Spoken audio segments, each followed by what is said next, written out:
Hello friends, my YouTube channel में का स्वागत है। फ्रेंड्स, आज हम लोग पार्ट 3 करेंगे और ये भी वीडियो आपको बहुत ही इन्फॉर्मेटिव लगने वाला है, तो वीडियो बने रहेगा। और जो भी दोस्त अगर मेरे चैनल पर नए हैं, चैनल को सब्सक्राइब कर ले, साथ में बेल आइकन दबा लें। चलिए वीडियो को स्टार्ट करते हैं। प्लीज़ आप लोग मेरे चैनल को सपोर्ट जरूर कीजिएगा। जितने भी हमें रिविजन करा रहे हैं सभी LP 2018, ग्रुप डी 2018-19 ये सभी पूछे गए हैं। तो ये आपको ग्रुप डी के आगामी जो एग्जाम होने वाले हैं उसमें आपको बहुत रामबाण साबित होंगे। तो प्लीज़ आप लोग वीडियो जरूर देखिए, बहुत ही हेल्पफुल आपको रहने वाले हैं। यहाँ पे आपको दिख रहा होगा 10/8/2018 थर्ड शिफ्ट का पेपर है।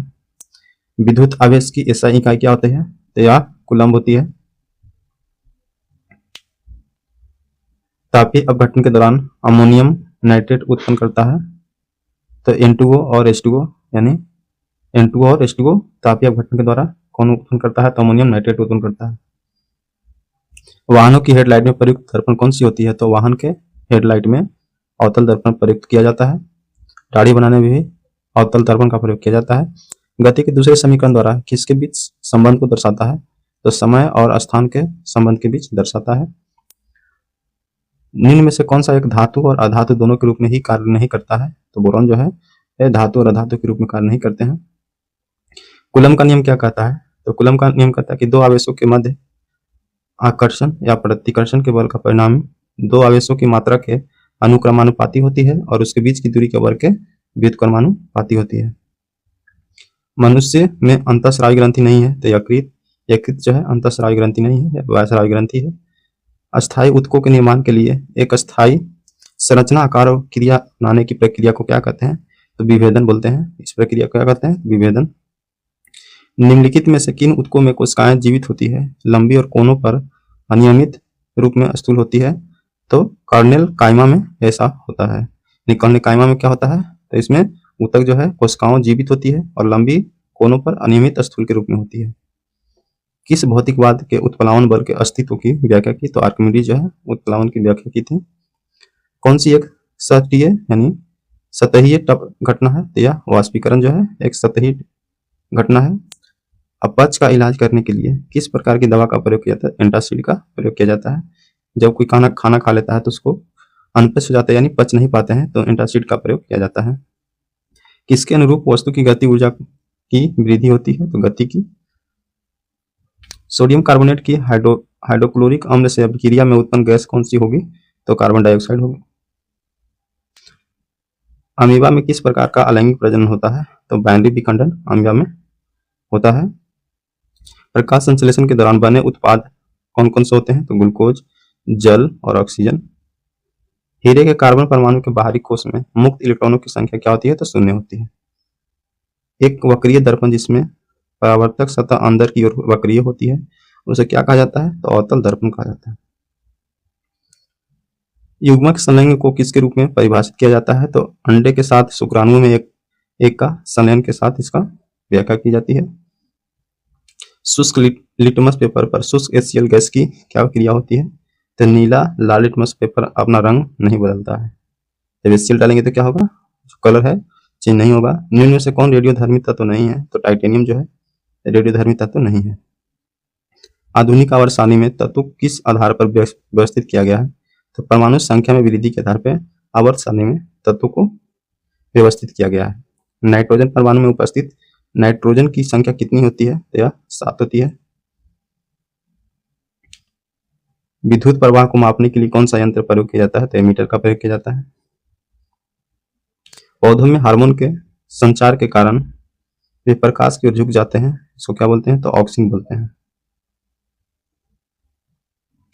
कवक की कोशिका भित्ति किससे बनी होती है? तो काइटिन से। कवक की कोशिका किससे बनी होती है? तो काइटिन से बनी होती है।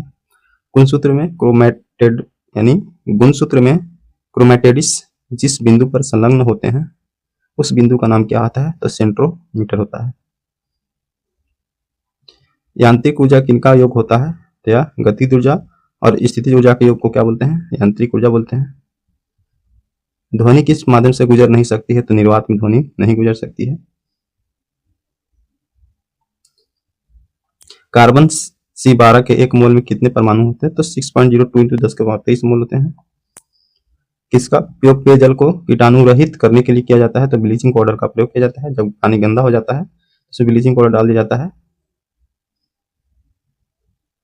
उद्योगों में प्रयुक्त शक्ति इकाई क्या होती है? तो हॉर्स पावर होती है। जैसे कंपनी बड़े बड़े फैक्ट्री होते हैं वहां पे हॉर्स पावर की मेजर किया जाता है, करंट यानी जो उसमें शक्ति होगी।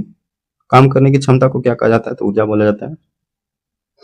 तो काम करने की क्षमता को क्या बोलते हैं? तो ऊर्जा कहते हैं। किसी मूल के मादा प्रजनन हिस्से को क्या कहा जाता है? तो अंडा, यानी मादा प्रजनन को मूल को क्या बोलते हैं? तो अंडा बोलते हैं।